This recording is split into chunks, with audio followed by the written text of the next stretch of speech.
When most people think of Looney Tunes, they picture Bugs Bunny outsmarting Elmer Fudd, Daffy Duck spiraling into slapstick chaos, or Porky Pig stuttering through that iconic "that's all, folks." That's all, folks. For generations, these cartoons have been symbols of clever humor, vibrant animation, and American pop culture. But hidden deep within the Warner Brothers vault lies a collection of cartoons so controversial that they have not been officially aired on US television since 1968. Known unofficially as the Censored 11, these 11 shorts from the 1930s and 1940s are considered so racially offensive by modern standards that, unlike other classic cartoons that are occasionally trimmed for TV, they were outright pulled from circulation. No selective edits, no disclaimers, no reruns, just a quiet burial in the archives. The Censored 11 consists of 11 pre-1948 Merry Melodies and Looney Tunes shorts that United Artists, which owned the distribution rights at the time, deemed unacceptable for television audiences. These were not obscure or forgotten works. They were originally part of the Associated Artists Productions package, the same batch of cartoons that were syndicated widely across local TV stations for decades. But by the late 1960s, amid the civil rights movement and changing cultural attitudes, their blatant racial stereotypes, particularly of black people, was impossible to ignore. Rather than risk backlash, United Artists simply yanked them from circulation. Turner Broadcasting and Warner Bros. Have continued this ban to the present day, enforcing it even as other controversial media has re-emerged with disclaimers and historical framing. The list itself reads like a roll call of vintage animation history: Hittin' the Trail for Hallelujah Land, 1931, Sunday Go to Meetin' Time, 1936, Clean Pastures, 1937, Uncle Tom's Bungalow, 1937, Jungle Jitters, 1938, The Isle of Pingo Pongo, 1938, All This and Rabbit Stew, 1941, Coal Black and the Seven Dwarfs, 1943, Tin Pan Alley Cats, 1943, Angel Puss, 1944, and Goldilocks and the Jiven Bears, 1944. 10 are Merry Melodies entries, and 1, Angel Puss, is a Looney Tunes short. Together they represent an uncomfortable chapter in animation history, one where racial caricatures weren't just present, they were often the central joke. To understand why these cartoons were considered so unacceptable, it's crucial to place them in their original context. Animation in the 1930s and 1940s was a product of its time, reflecting the racial attitudes, stereotypes, and entertainment norms of the broader American culture.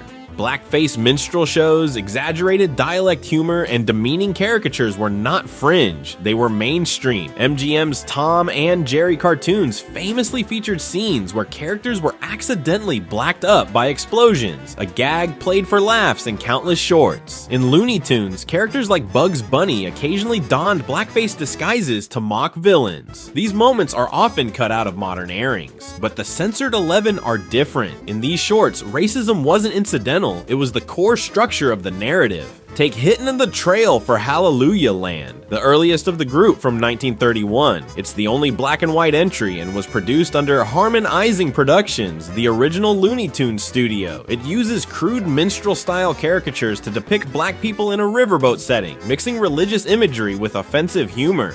Then there's Sunday Go to Meetin' Time, 1936, in which a black man skips church to steal chickens only to be dragged to hell by the devil. A literal moral tale wrapped in grotesque caricature. Clean Pastures, 1937, is a parody of Warner's own film, The Green Pastures, but its depiction of heaven as a jazz nightclub populated by stereotypical black angels is deeply uncomfortable to modern eyes. One of the most notorious entries is Uncle Tom's Bungalow, 1937, a parody of Harriet Beecher Stowe's anti-slavery novel. Instead of condemning racism, the cartoon trivializes slavery itself, turning slave auctions and plantation life into comedic spectacle. Jungle Jitters, 1938, and The Isle of Pingo Pongo, 1938, veer into colonialist stereotypes, portraying African tribes as savages or buffoons. All This and Rabbit Stew, 1941, notable for being in the public domain, features a black hunter character drawn in the style of a Sambo caricature, chasing Bugs Bunny through the forest. Then come the jazz-inspired shorts, Coal Black and the Seven Dwarfs, 1943, and Tin Pan Alley Cats, 1943, both directed by Bob Clampett. These two are perhaps the most hotly debated of the 11. On one hand, they are breathtakingly animated, musically rich, and beloved by many animation historians for their technical brilliance. Coal Black is a reimagining of Snow White set in a black jazz community, and Tin Pan Alley Cats is a surreal, musically frenetic riff on African American jazz culture. Clampett insisted for decades that these cartoons were made with genuine affection and collaboration.